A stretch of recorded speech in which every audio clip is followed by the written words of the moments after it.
시간 같이 나눌 하나님 말씀은 창세기 13장입니다.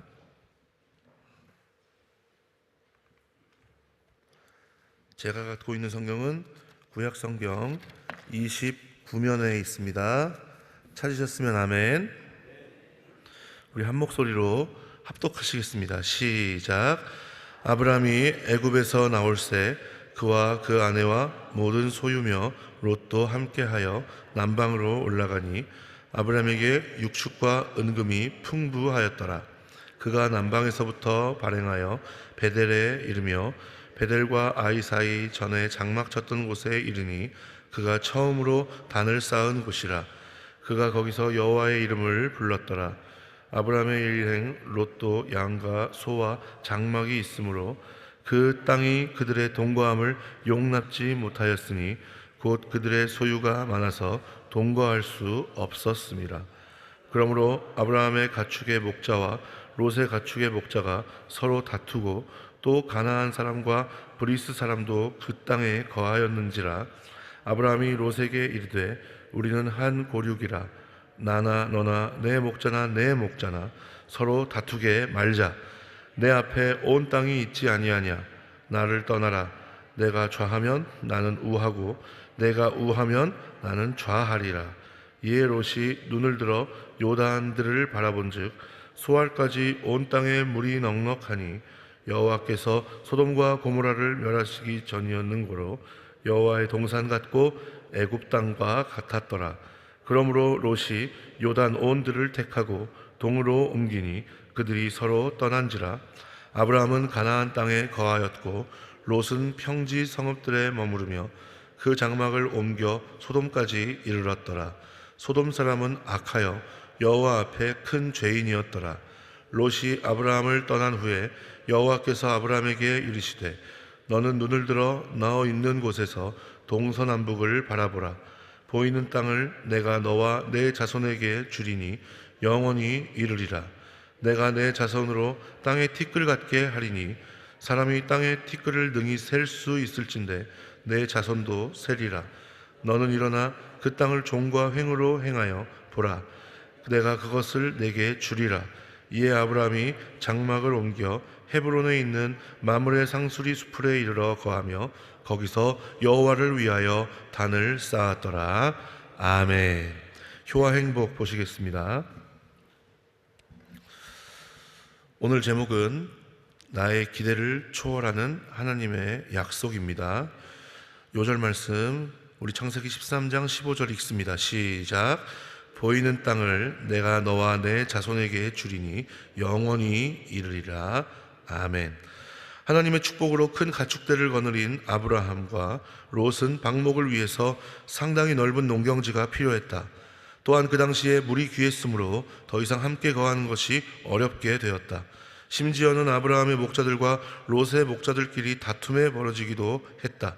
결국 아브라함의 제안에 의해서 이 둘은 서로 헤어지게 되었다. 롯은 물이 넉넉한 요단 평지의 소돔 지역으로 이동하게 되었으며 아브라함은 그 반대편으로 옮기게 되었다. 하나님께서는 아브라함에게 주셨던 땅의 약속을 다시 확인시켜 주셨다.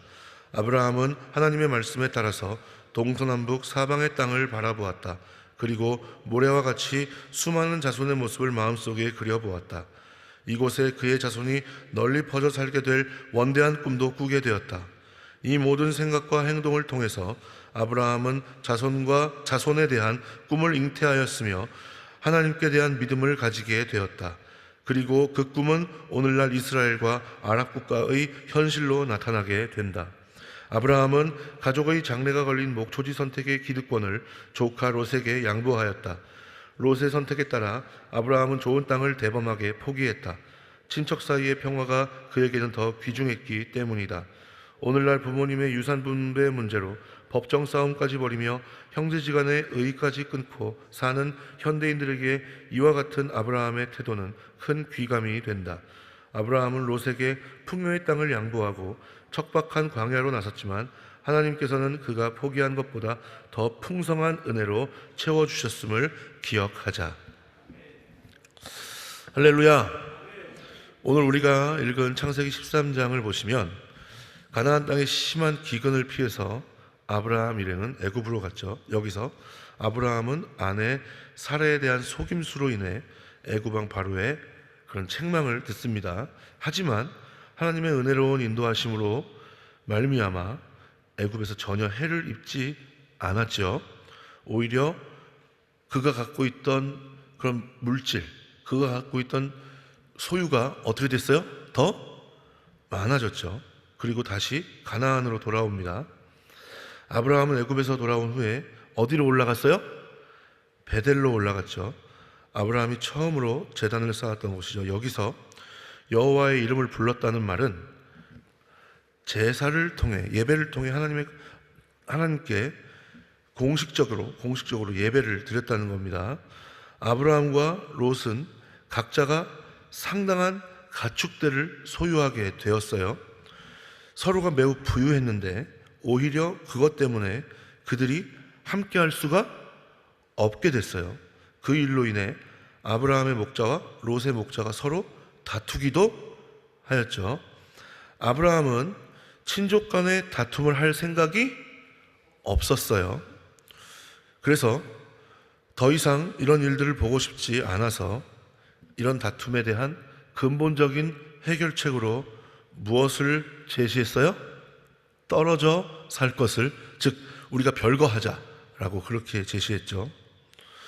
롯과 떨어져 살기로 결단한 아브라함은 이제 어디로 갈 것인가에 대한 좋은 땅의 선택권을 누구에게 양보해요? 먼저 롯에게 양보하죠. 우선적으로 고를 수 있는 그런 권한을 줬어요. 그래서 롯이 눈을 들어 요단 지역을 바라보니까 마음에 드는 땅이 있던 거예요. 그죠? 거기가 소돔과 고모라 땅을 아직 하나님께서 멸하시기 전이었으므로 아주 좋은 땅같이 보였더라라고 그렇게 나오죠. 그래서 이제 아브라함과 롯이 분가를 하게 되었죠. 롯과 이제 그와 함께하는 사람들이 다 떠나가고 아브라함이 혼자 남았을 때, 이때 누가 찾아오셨어요? 하나님이 찾아오셨죠. 아브라함에게 찾아오시고 그를 위로하시고 이제 앞장에서 말씀하셨던 하나님의 은혜와 복에 대한 거듭된 그런 약속을 하시죠. 그래서 우리가 읽은 본문에 보면은 뭐라고 나와요? 너의 자손에 대한 아주 많은 믿음의 자손에 대한 그런 은혜를 이야기하시죠. 자, 오늘 우리가 읽은 본문을 통해서 많은 내용을 우리가 기억을 해야 하지만 오늘 우리는 한 가지를 확실하게 기억하고 갈 수 있었으면 좋겠습니다. 여러분, 중요한 선택의 순간에 무엇이 기준이 되느냐 하는 문제가 우리 인생에 있어서, 특별히 믿음의 경주에 있어서 중요해요, 안 중요해요? 굉장히 중요하죠. 굉장히 중요하죠. 하나님으로부터 땅과 후손에 대한 약속을 받은 아브라함은 이제 마므레 상수리 숲에 이르러 거기서 거하면서 하나님을 위하여서 단을 쌓았다고 했어요. 여기서 단을 쌓았다라는 것은 하나님께 예배를 드렸다는 거예요. 말 그대로 하나님께서 말씀하신 그것을, 하나님께서 약속하신 그것을 지금 아브라함이 그 앞일에 대해서 알 수가 있어요, 없어요? 없지요. 그렇지만 그것이 이루어질 줄 믿고 하나님 앞에 아멘으로 예배를 드렸다라고 하는 의미예요. 여러분, 이것은 아브라함이 나중에 너에게 아들이 생길 거야, 너에게 전혀 태에 대한, 아이를 갖는 것에 대한 희망이 보이지 않는 그런 상태이지만 너는 나중에 분명히 아이를 갖게 될 거야 라고 하는 그런 약속을 하신다는 것을 우리가 알게 되죠. 그죠? 자, 그런데 그와 마찬가지로 지금 이 상황도 마찬가지죠. 아브라함이 나중에 자신이 정말 아이를 가질 것인지 안 가질 것인지 알아요, 몰라요?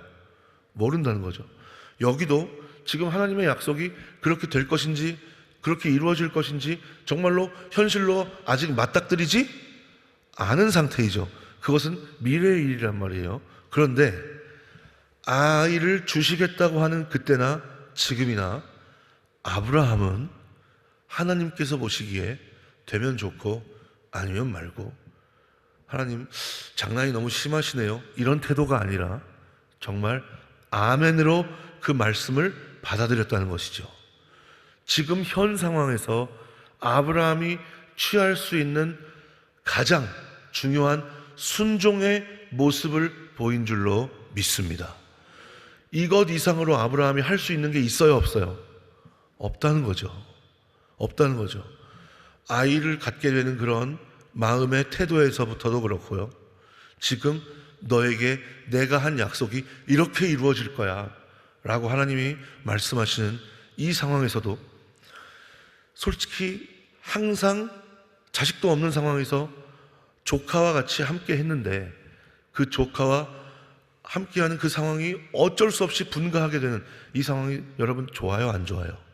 별로 그렇게 상쾌하고 유쾌하지는 않죠. 그래서 그 마음 상태를 가지고 아브라함이 혼자 있는데 하나님께서 나타나셔가지고 전혀 알 수 없는 일에 대한 그런 약속을 하신단 말이에요. 여러분 같으면 어떻게 하시겠어요? 아멘으로 받아들이실 수 있으시겠어요? 여기 계신 분들은 오직 말씀과 기도밖에 모르시기 때문에 아멘 하실 줄 믿습니다. 자, 그런데 대부분은 그렇게 하기가 쉽지 않을 수도 있지요. 왜냐하면 우리가 그렇게 하면 안 된다는 거 알고 있지만 내 기분이, 나의 결핍이 내 신앙생활의 태도가 되는 경우가 있어요, 없어요? 있지요. 여러분, 그렇기 때문에 언제나 우리가 그렇게 아멘하고 받아들일 수가 없을 수도 있어요. 자, 그런데 아브라함은 그렇지 않았다는 거죠. 아이를 주시겠다라고 하는 그때나 지금이나 그가 취할 수 있는 최선의 태도로 하나님 앞에 아멘으로 나아갔다는 겁니다. 여러분, 이거 중요해요, 안 중요해요? 굉장히 중요하죠. 굉장히 중요한 거예요. 하나님은 우리에게 말씀하시고 우리는 그것에 대한 경청과 순종을 나타내는, 이것이 믿음의 경주에서 중요하다, 안 중요하다? 우리가 생각하는 것보다 엄청나게 중요한 거예요. 여러분, 정말로 믿음 안에서 지혜로운 사람의 특징은 하나님을 신뢰하는 것인 줄 믿습니다. 하나님을 믿는 사람도 실제적인 필요와 불이익에 직면하게 되면 우리의 행복을 찾는다는 명목이나 아니면 다른 것으로 인해서 하나님 아닌 다른 것을 더 신뢰하는 경우가 있어요, 없어요? 있다는 거죠. 그러면 그게 하나님의 자리를 차지하는 신, 즉 우상이 되어버리는 거죠. 그렇게 살면서도 평소에는 그것을 모를 수도 있어요. 그렇게 살면서도 그것을 평소에는 잘 모를 수도 있어요. 예를 들어서 자신에게 중요한 가정이나 직장이나 아니면 또 다른 어떤 것에 무슨 일이 발생해야만, 무슨 일이 터져야만, 내가 하나님보다 그걸 더 신뢰했구나. 내가 그것을 하나님보다 더 중요하게 여겼구나 라는 것을 깨닫게 되는 경우가 있죠.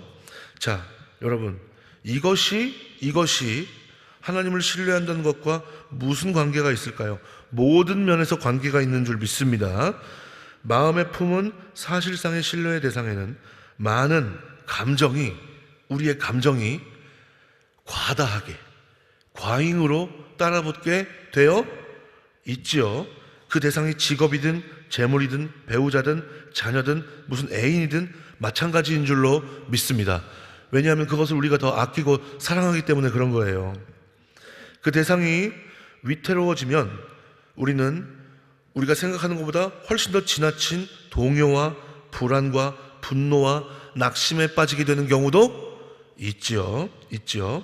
자, 그게 우상이 되어 우리의 판단을 흐려놓고 우리의 가치관을 왜곡시킬 수가 있어요, 없어요? 있다는 거죠. 그때 우리 마음속에 있는 우상을 퇴치할 수 있는 최고의 약이 있다면 바로 주님의 말씀인 줄로 믿습니다. 복음인 줄로 믿습니다.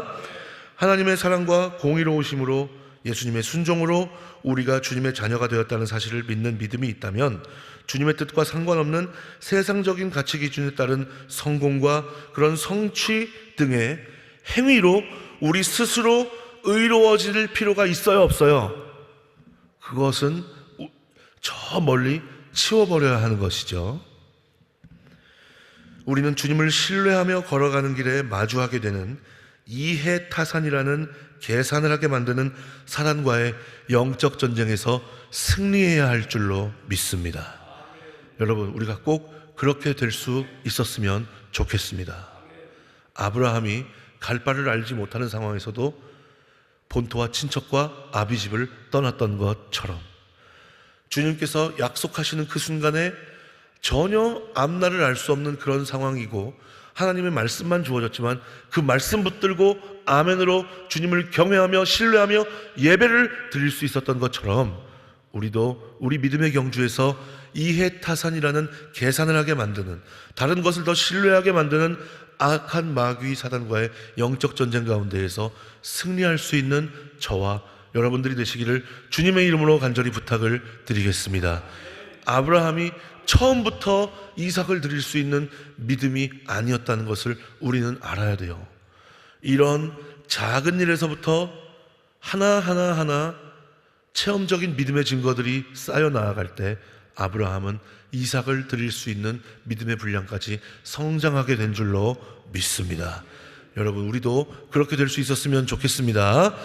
우리의 믿음의 경주 안에서 다른 것이 신뢰의 대상이 되는 그런 경우가 아니라, 이해타산, 계산이 우선되는 경우가 아니라 하나님의 말씀, 우리에게 주신 복음을 붙잡고 믿음으로 승리하며 나아갈 때 우리도 믿음의 선배들과 같이 그렇게 차츰차츰 주님과의 깊이 있는 만남과 신뢰가 쌓여갈 줄 믿습니다. 그리고 나중에 주님 다시 오셨을 때 잘했다, 칭찬받는 그런 충성된 일꾼의 자리에서 함께하게 될 줄 믿습니다. 우리 모두 그 자리에 함께하는 복된 인생을 사는 저와 여러분들이 되시기를 주님의 이름으로 축원합니다. 기도하겠습니다. 하나님, 감사합니다. 주님을 신뢰하며 나아간다는 것은 특별히 앞이 보이지 않는 그런 캄캄한 어두운 상황에서 말씀 하나가 덩그러니 주어졌을 때 그 말씀 자체를 붙들고 아멘으로 다른 것 어떤 것도 신경 안 쓰고 나아가는 것이 정말 너무 쉽지 않습니다. 주님, 우리의 힘으로 안 되니 성령으로 충만케 하여 주시옵시고, 아버지 하나님, 우리도 차츰차츰 우리 믿음의 선배들 같이 예수 그리스도의 분량으로 믿음이 성장하며 나아갈 수 있도록 주님을 신뢰하는 그 분야가, 하나님의 다스림과 통치가 이루어지는 그 분야가 우리의 삶의 믿음의 경주의 과정 가운데에서 그 지경을 점점 더 넓혀 나아갈 수 있도록 주님 인도하여 주시옵소서. 주님 함께해 주실 줄 믿사오며 예수님의 이름으로 감사하며 축복하며 기도드리옵나이다. 아멘.